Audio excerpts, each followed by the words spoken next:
Devant leur public et face à une équipe évoluant en DH, les joueurs du Poiret avaient bien l'intention de passer ce 8e tour de Coupe de France.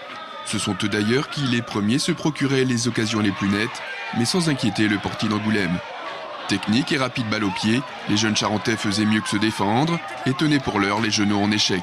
Solides et bien organisés jusque-là, les joueurs de Jean-Pierre Bernard allaient pourtant céder une première fois, suite à une belle bourde défensive. Lopez ne se fit pas prier et ouvrit la marque pour le Poiret à la 45e.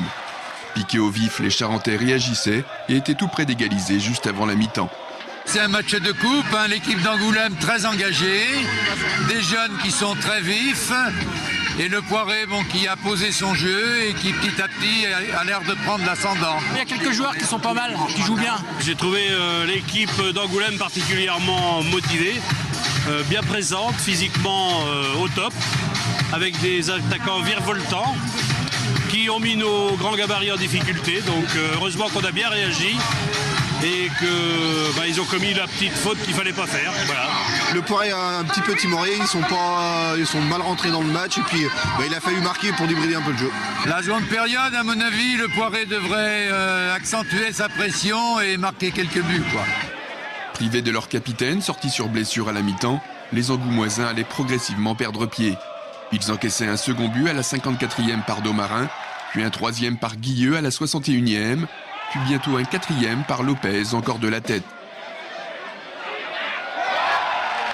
Le match était bel et bien plié, le Poiret déroulait et enfonçait le clou en inscrivant 2 nouveaux buts, par Paris à la 75e et Munk en fin de match. 6-0, le score était lourd et sévère pour Angoulême, sèchement éliminé par un Poiret sans pitié et sérieux jusqu'au bout.